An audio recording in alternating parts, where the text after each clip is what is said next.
UPS यानी unified pension scheme को लेकर जहां एक तरफ सरकारी कर्मचारियों में उत्साह का माहौल है, तो दूसरी तरफ मोदी सरकार के इस फैसले से विपक्ष बैकफुट पर दिखाई दे रहा है।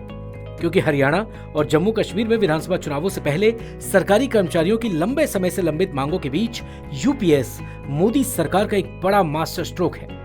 यही वजह है कि चुनाव से ठीक पहले बन रहे इस माहौल में विपक्ष असमंजस की स्थिति में दिखाई दे रहा है। इस बीच अब कांग्रेस अध्यक्ष मल्लिकार्जुन खड़गे ने केंद्र की नरेंद्र मोदी सरकार पर निशाना साधते हुए कहा कि ये सरकार यू टर्न वाली सरकार है। केंद्र सरकार की ओर से यूनिफाइड पेंशन स्कीम को मंजूरी दिए जाने के एक दिन बाद खड़गे ने ये बात कही। खड़गे ने यूपीएस के यू का मतलब बताते हुए सरकार पर तंज कसा है। खड़गे ने कहा कि यूपीएस में यू का मतलब है मोदी सरकार का यू टर्न। दरअसल कांग्रेस अध्यक्ष खड़गे ने एक्स पर एक पोस्ट में लिखा, 4 जून के बाद जनता की शक्ति प्रधानमंत्री की सत्ता के अहंकार पर हावी हो गई है। दीर्घावधि पूंजीगत लाभ सूचकांक के संबंध में बजट में रोलबैक, वक्फ विधेयक को संयुक्त संसदीय समिति को भेजा, प्रसारण विधेयक को वापस लिया, लेटरल एंट्री को वापस लिया। हम जवाबदेही सुनिश्चित करते रहेंगे और 140 करोड़ भारतीयों को इस निरंकुश सरकार से बचाएंगे।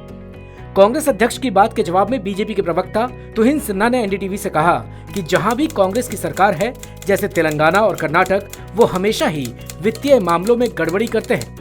वो हर सुबह आते हैं और झूठ फैलाते हैं।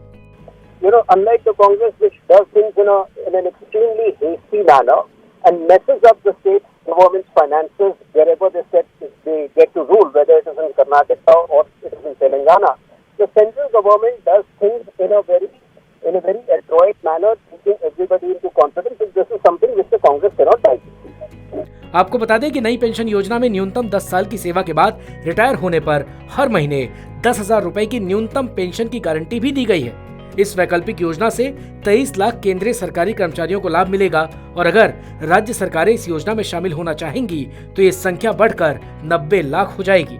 जबकि पुरानी पेंशन योजना यानी ओपीएस के तहत सेवानिवृत्त सरकारी कर्मचारियों को उनके अंतिम वेतन का 50% मासिक पेंशन के रूप में मिलता था।